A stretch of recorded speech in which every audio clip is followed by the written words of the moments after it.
살다 보면은 그리스도인들이 가장 물어야 할 중요한 확인이 있습니다. 그것은 바로 하나님의 부르심, 즉 소명이 무엇인가 하는 것입니다. 제가 신학대학교에 다닐 때 면접을 볼 때였습니다. 가장 중요한 것이 소명을 물어보는 것입니다. 너의 내적 소명과 외적 소명이 무엇이냐, 즉 당신은 소명을 받았습니까? 라는 질문입니다. 저는 분명하게 소명을 받았다고 이야기합니다. 제가 어렸을 때 하나님의 종이 되겠다고 소원을 했으며, 또한 저를 보는 사람마다 혹시 직업이 목사 아닙니까? 라고 묻는 사람이 참으로 많았습니다. 그래서 외적으로는 사람들이 저를 자꾸 목사를 되라, 목사 되는 게 좋겠다 얘기하고, 내적 소명으로는 제가 하나님께 서원했기 때문에 목회의 길로 들어설 수 있었습니다. 그러니까 분명히 하나님께서 저를 목회자로 불렀습니다 라고 대답했다는 것이죠. 목회자로 길을 가는 데 있어서 가장 중요한 문제는 어떤 학력이나 어떤 능력보다도 바로 소명감의 확신이 있어야 한다는 것입니다. 그러나 이 소명의 문제는 목회자에게만 있는 문제만이 아니라는 것이죠. 목회자들에게 소명이 중요하듯이 성도 여러분에게도 소명이 중요하다는 것입니다. 그런데 종종 우리 한국교회 평신도들의 소명감은 중요하지 않게 다루고 있다는 것이죠. 하나님은 여러분 한 사람 한 사람 불러서 하나님 나라를 위하여, 하나님의 영광을 위하여, 또 이 교회를 위하여 귀히 쓰이는 사람으로 불러주셨습니다. 그러므로 세상 가운데 어떤 직업을 갖든지 하나님의 부름 속에 소명감을 갖고 살아야 한다는 것입니다. 특히 구원받은 사람은 하나님의 백성으로서 하나님의 나라와 교회를 섬기는 직분과 관련하여서 하나님의 소명을 가진 것이 중요하다는 것이죠. 종종 교회 안에서 소명과 관련해 두 가지 패단이 있습니다. 우선 첫 번째는 직분은 목숨을 매는 직분 그 중심으로 신앙생활을 한다는 것입니다. 그러나 이것은 자칫 직분을 자기를 나타내는 수단으로 삼을 수 있기 때문에 매우 위험합니다. 즉 직분에 따라 신앙생활을 한다는 것이죠. 집사는 조금 낮게 신앙생활이 되고, 그보다 더 깊이 하면 권사가 되어야 되고, 그보다 더 깊은 신앙생활을 하면 장로가 되어야 한다는 이러한 생각을 가지고 있다는 것입니다. 이것으로 수단으로 삼는 것은 참으로 어려운 위험한 일입니다. 또 하나의 잘못은 직분은 아무것도 아닌 것으로 여기는 직분을 무시하는 신앙적 생활입니다. 이런 분들은 결국 하나님의 소명을 제한하고 불순종하는 위험에 빠질 수 있다는 것이죠. 이런 분들은 교회와 하나님 나라의 구경꾼, 관람꾼으로 머물 수 있다는 것입니다. 하나님이 이 땅에 하나님 나라를 위하여, 하나님의 일을 위하여 하나님의 사람을 불러서 여러분들을 불러서 다양한 직분과 여러분에게 사명을 맡기셨습니다. 성경에 하나님의 사람들을 보면 하나님이 먼저 부르셨습니다. 먼저 하나님이 아브라함을 부르셨습니다. 하나님이 이삭과 야곱과 요셉을 부르시고 찾아오셨습니다. 오늘 본문에는 하나님이 먼저 모세를 부르셨다는 것입니다. 그 하나님은 지금도 살아계셔서 자기 백성을 찾으시고 여러분을 부르시는 하나님이십니다. 하나님은 한 사람 한 사람에 대한 계획을 갖고 계시고 분명히 부르시고 만나주시는 우리의 하나님이십니다. 그 하나님께서 지금도 여러분을 찾아오셔서 부르고 계신다는 것입니다. 저를 부르시고 또 여러분을 부르십니다. 여러분은 하나님이 나를 부르셨음을 믿고 계십니까? 하나님을 나를 부르셨음을 믿고 삶을 살아가는 사람과 그렇지 못한 사람과는 하늘과 땅 차이만큼 인생을 살아가는 방식과 노력과 수고의 질이 다르다는 것입니다. 우리가 생각하기에는 어떻게 많고 많은 사람들 중에서 나 같은 한 사람에 대한 계획을 갖고 나를 찾아오셨나, 나를 만나주셨을까 라고 생각할 수도 있습니다. 그렇지만 하나님은 공중에 나는 참새 두 마리가 한 아사리온에 파는 것도 우리 하나님께서 허락하지 아니하시면 그 하나도 땅에 떨어지지 아니한다고 말씀하셨습니다. 그렇다면 우리를 향한 한 사람 한 사람이 생각에 대하여 머리털 하나 다 세신 바 되었다라고 말씀하고 계시다는 것이죠. 여기 여러분 한 사람 한 사람의 머리털을 다 세신 바 되신 분, 그분이 우리 하나님이십니다. 과연 하나님은 어떻게 저와 여러분을 부르고 계십니까? 오늘 본문의 모세는 어떻게 소명을 받게 됩니까?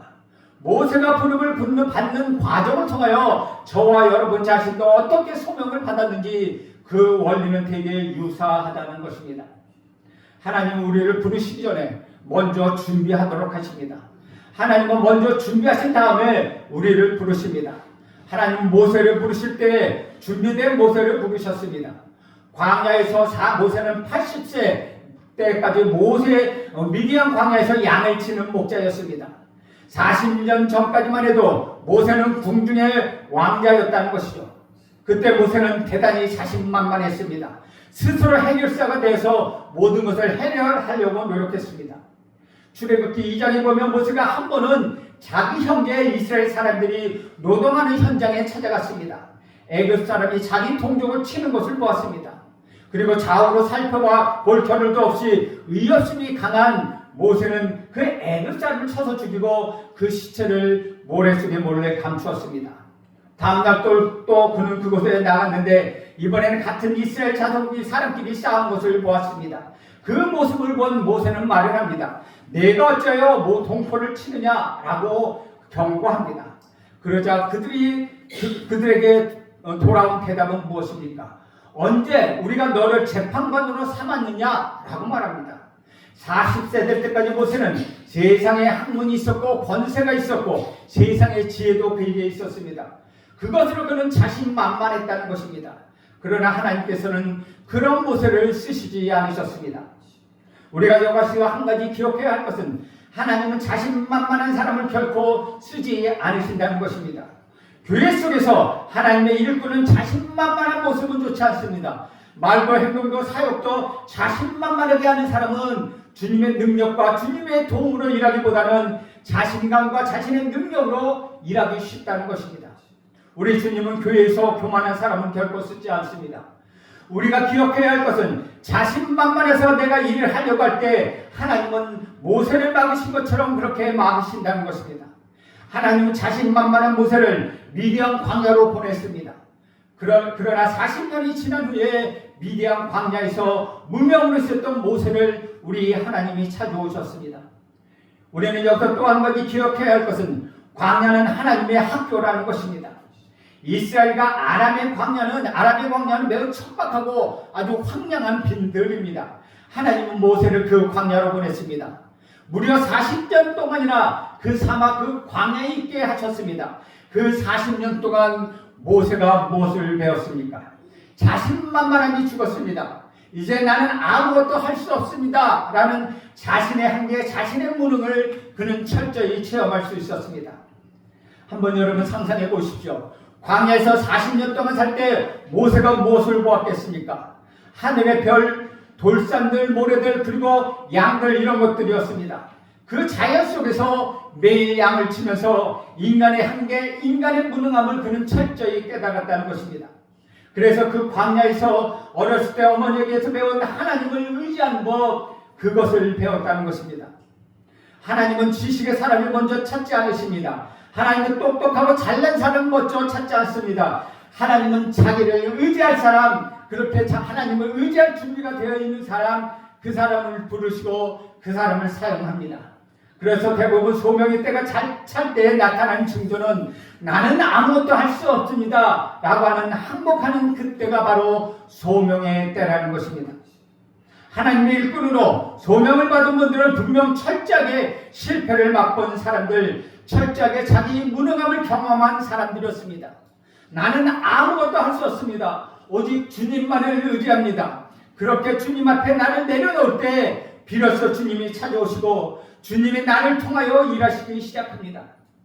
고난 속에서 준비된 자를 부르시고 사용하시는 그런 하나님, 그분이 우리 하나님이십니다. 사랑하는 여러분, 지금 혹시 광야 학교에 입학하고 있는 중이 있습니까? 그 광야에서 모세처럼 무명의 양치기로 이름없이 힘없이 고난 가운데 살아가는 분 혹시 있습니까? 광야의 중앙에서 철저하게 외로움을 경험하고 계신 분 있습니까? 나의 무력함을 깊이 느끼고 있는 분 혹시 계십니까? 미래에 대한 두려움으로 잠을 못 이루는 분 있습니까? 그러나 알아야 할 것은 하나님의 백성에게 고난은 새로운 출발을 위한 준비라는 사실을 여러분 아시길 바랍니다. 이스라엘 백성에게 광야는 가나안 땅, 약속의 땅, 가나안 땅, 적과 꿀이 흐르는 가나안 땅으로 들어가는 입구였다는 것입니다. 성도의 고난은 영광의 관문으로 들어가는 준비된 곳입니다. 그 고난의 시간, 그 고난의 현장을 여러분 원망하지 마십시오. 여러분을 내려놓고 나를 내려놓고 주님을 붙들고 살아가는 여러분 모두가 되시길 간절히 바랍니다. 하나님 먼저 은혜를 주십니다. 그런 후에 하나님은 부르십니다. 여기 모세를 부르시는 하나님은 먼저 모세에게 은혜를 주셨습니다. 모세의 경우는 미디안 광야에서 무명의 40년을 보내고 있었습니다. 그 무명의 시간 모세는 왕자로서의 모세가 아니라 유명한 사람으로서 모세가 아니라 별 볼 일 없는 무명의 모세로 살아갔습니다.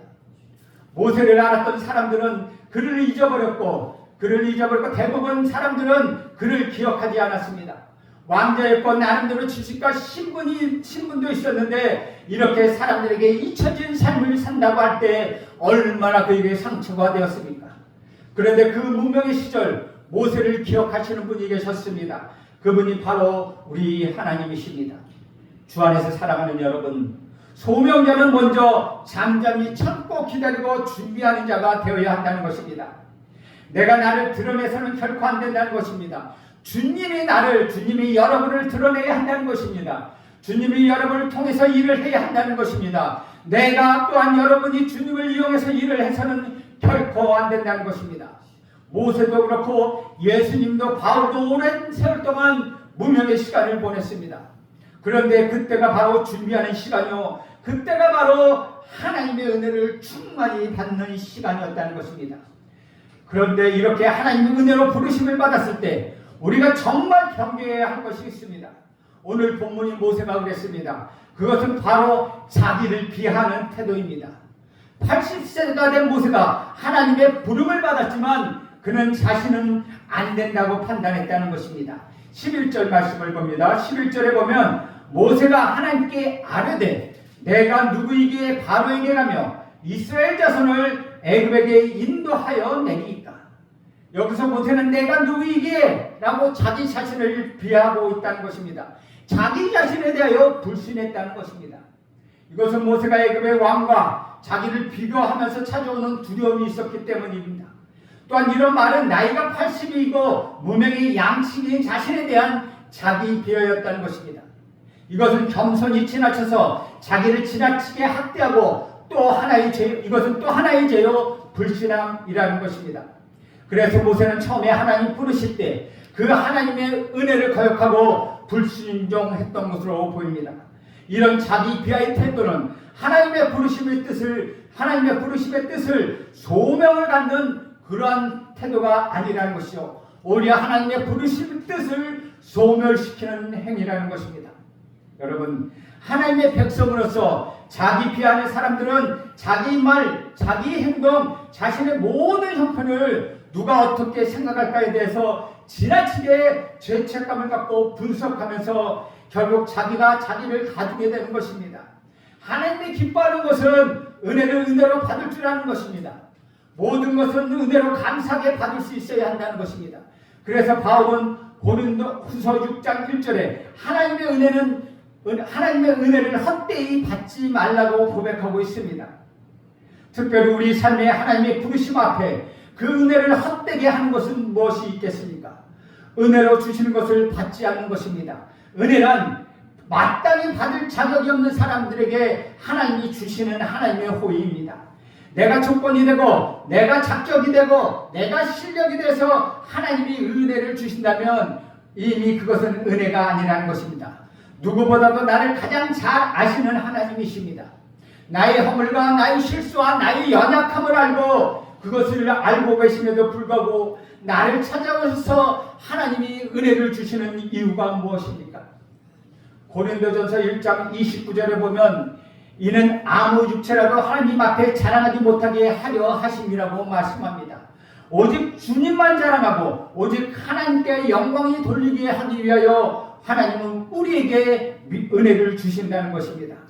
그렇다면 무엇이 하나님의 은혜를 헛되지 않게 하는 길입니까? 그것은 믿음으로 순종하는 것입니다. 결국 부르심을 받은 모세는 하나님의 부르심에 순종합니다.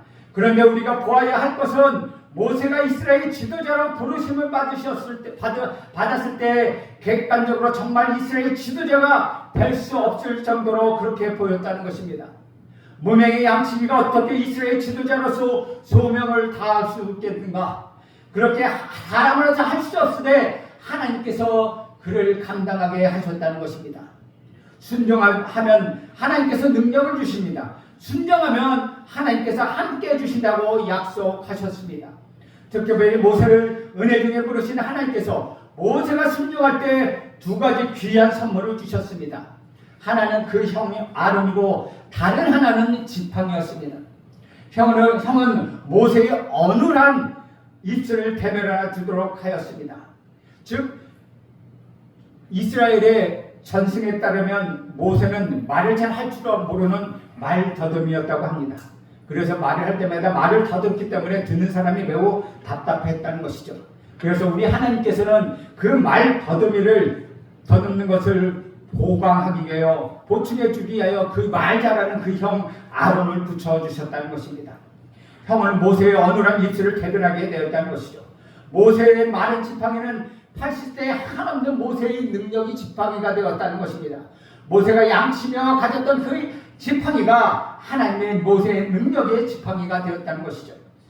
이제 모세의 지팡이가 하나님의 능력이 되면서 어떻게 쓰임을 받습니까?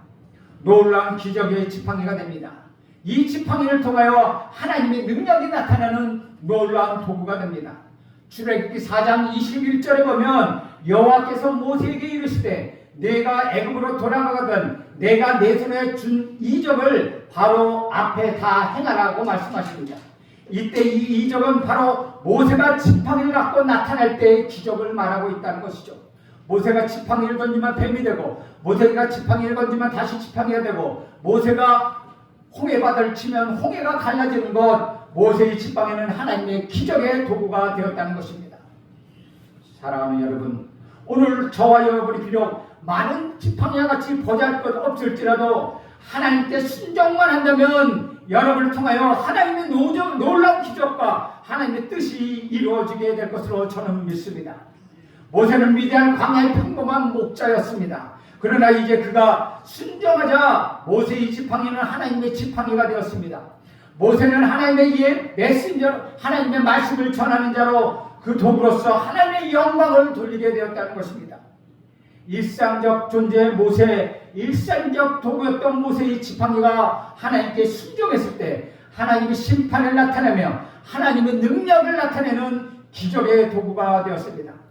그런데 여기서 우리가 또 한 가지 기억해야 할 것은 하나님께서 은혜로 부르시어 사용하시는 사람에게는 그 부르심에 순종하면 합당한 능력으로 인도해 주신다는 사실입니다.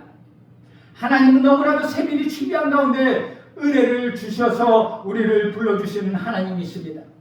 하나님이 인간적으로 보면 정말 부족하고 연약하고 아무것도 할 수 없는 사람을 은혜로 부르셨고 하나님 나라의 일꾼 하나님의 동역자 목자로 사용하여 주셨다는 것입니다.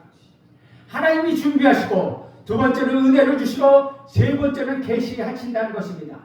이 세 번째 타이밍이 굉장히 중요합니다.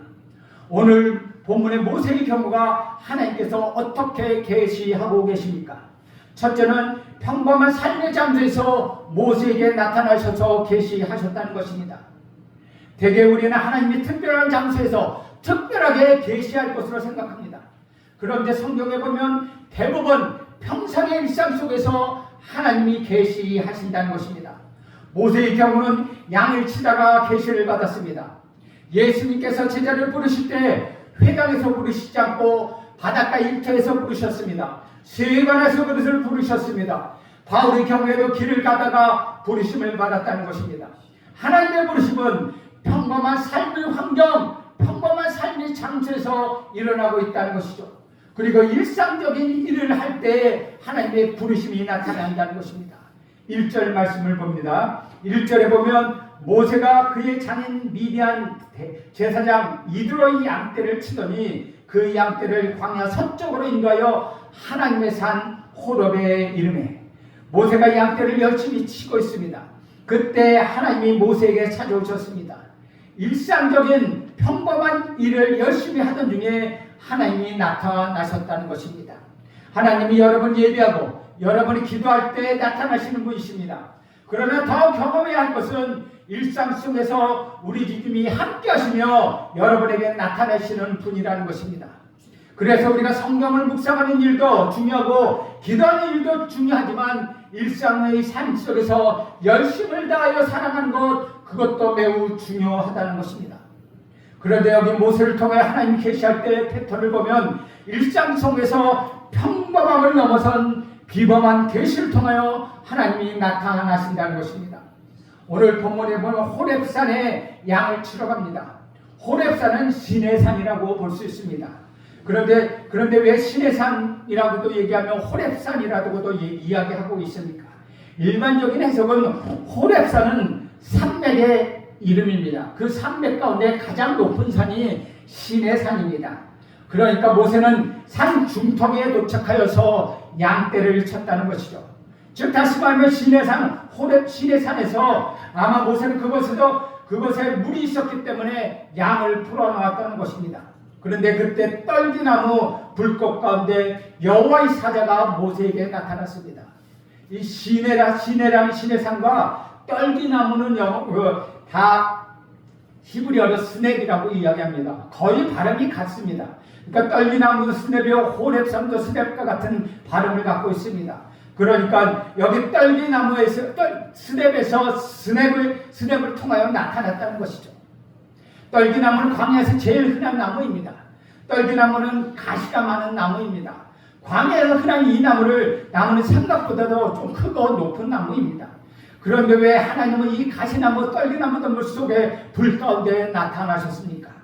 지금 이스라엘 백성이 형편과 처지가 아주 극심한 고난 가운데 있음을 우리에게 보여주기 위함이라는 것입니다. 이스라엘은 광야에 불붙는 떨기나무처럼 극심한 고통 가운데 있었습니다. 그런데 놀라운 것은 그 가시나무가 불이 붙어서 타기는 타는데 없어지지 않고 그 불 가운데 우리 하나님이 함께 나타나셨다는 것입니다. 고통 중에 하나님이 이스라엘과 함께함을 보여주시는 것입니다. 하나님의 사자가 매일 보고 매일 대하는 평범한 가시나무, 떨기나무 가운데서 임재하여 계셨다는 것입니다. 일상적인 삶, 평범한 삶 가운데서 하나님은 비범한 현상으로 나타나셔서 모세를 부르고 계십니다. 모세는 40년 동안 이 장소에 아마도 수백 번을 왔다 갔다 했을 것입니다. 그러나 그런 경험은 지금 처음입니다. 하나님은 지금도 여러분 부르실 때 평범한 삶 가운데서 비범한 나타남으로 여러분을 부르실 것입니다. 그럴 때 여러분은 하나님께 예, 하나님 제가 여기 있습니다 라고 응답하는 여러분 모두가 되시길 간절히 바랍니다. 모세를 찾으셨던 하나님은 모세에게 거룩함을 요구하며 그렇게 계시하고 계십니다. 5절 말씀입니다. 하나님이 이르시되 이리로 가까이 오지 말라. 내가 선 것은 거룩한 땅이니 내 발에 신을 벗으라. 광야는 평범한 곳입니다. 너무나도 흔한 곳입니다. 모세가 이것을 수백 번 왔다 갔다 했을 것입니다. 그런데 하나님은 오늘 그것을 거룩한 땅이라고 말씀하고 계시다는 것이죠. 왜 지금 모세가 서 있는 땅, 과거에는 그 땅이 거룩한 땅이 아니었는데 지금 이 순간 모래가 서 있는 그 땅이 거룩한 땅이 되었습니까? 왜 모세가 있는 그 땅이 거룩한 땅이라고 네 발에 신을 벗으라고 우리 하나님 말씀하시는 것입니까? 지금 하나님이 떨기나무 가운데서 불꽃으로 임재하고 계시고 하나님이 나타나셨기 때문입니다. 하나님이 거룩한 하나님이기 때문에 그것은 거룩한 곳이어서 모세에게 계시하기를 네 발에 신을 벗으라고 말씀하고 계시다는 것입니다. 하나님 모세에게 신을 벗으라고 말씀하십니다. 거룩하신 하나님 앞에 먼저 부르시되 거룩함의 결단을 요구하시는 우리 하나님이 하나님 모세에게 신을 벗으라고 하시며 거룩한 종 하나님의 종 모세를 부르고 계시다는 것이죠. 오늘도 하나님은 자기가 쓰시는 소명자를 향하여 먼저 요구하시는 것은 거룩함이라는 것입니다. 여러분이 잘 아는 로마서 12장 1절에 보면 이렇게 기록하고 있습니다. 그러므로 형제들아 내가 하나님의 모든 자비하심으로 너희를 권하노니 너희 몸을 하나님의 기뻐하시는 거룩한 산 제물로 드리라. 이는 너희가 드릴 영적 예배니라. 우리가 부르심을 받아 세상에서 소명의 길을 살아갈 때 하나님은 우리를 거룩한 산제사가 되기를 간절히 원합니다. 하나님 히브리어로 거룩한 말에는 카도시 히브리어로 거룩한 말이라는 것은 자르다, 나누다라는 의미를 갖고 있습니다. 이것은 세속적인 것과 구별된다는 것입니다. 왜냐하면 하나님은 거룩하시기에 하나님을 부르시는 자기 백성이 이 세상에서 하나님에 따라 거룩하심을 원하신다는 것입니다. 거룩함은 헬라어로 카도시라고 이야기합니다. 또한 히브리어로 토브라고 이야기하기도 합니다. 그래서 내가 거룩하니 너희도 거룩하다고 말합니다. 그래서 하나님은 소명자들이 먼저 몸의 거룩함을 요구한다는 것이죠. 하나님의 의의 경기로 이에 사용되기 위해서는, 거룩한 우리 하나님이 쓰기 위해서는, 우리 하나님이 합당하게 쓰기 위해서는 거룩한 몸, 거룩한 그릇이 되어야 한다는 것입니다. 즉 우리는 깨끗한 그릇이 되어야 한다는 것입니다. 사랑하는 여러분, 소명자라서 하나님 먼저 요구하신 것, 먼저 신을 벗고 거룩함을 결단하기를 원하신다는 것이죠. 이제부터는 내가 좋아하고 내가 기뻐하는 곳에 나의 몸을 드리는 것이 아니라 하나님이 기뻐하시는 것, 하나님이 좋아하시는 것, 그것에서 내 몸을 산제물로 드리는 것입니다. 나의 옛 습관을 과감히 끌어내십시오. 정결과 순결함을 생명으로 여기십시오. 하나님이 거룩한 사람을 통하여 일하시고 계시다는 것입니다. 여러분이 큰 그릇이냐 작은 그릇이냐, 그것은 중요한 문제가 아니라는 것입니다. 여러분은 여러분은 하나님의 깨끗한 도구, 거룩한 도구를 사용하신다는 것입니다. 우리가 하나님 앞에 정결하게 나를 드리신 것, 그거를 바라고 계시다는 것이죠. 그래서 여러분이 하나님을 만나시길 간절히 바랍니다. 하나님을 더 깊이, 더 간절하게 만나시길 간절히 바랍니다. 그것이 바로 발에서 신을 벗는 것입니다. 그것이 주님의 쓰임 받기를 위한 첫걸음이라는 것입니다. 모세는 하나님을 만나 귀한 사람이 되었습니다. 여러분도 하나님의 부르심에 믿음으로 응답하는 귀한 사람들이 되길 간절히 바랍니다. 여러분도 하나님의 부르심에 순종하는 귀한 사명의 자들이 되기를 간절히 원합니다. 그리하여 깨끗한 그릇, 거룩한 그릇으로 나가길 결단하는 귀한 여러분 되기를 축원드립니다. 기도합니다. 하나님, 모세가 하나님의 부르심을 따라서 하나님께 갔던 것처럼, 하나님, 우리가 모든 것을 내려놓을 때 하나님 평범한 삶 속에서 하나님 특이한 아주 거룩한 계시로 우리에게 나타났으니 하나님, 우리도 거룩하게 살게 하여 주시옵소서. 하나님의 부르심에 순종하게 하여 주시옵소서. 깨끗하고 귀한 그릇이 되게 하옵소서. 예수님의 이름으로 기도합니다. 아멘.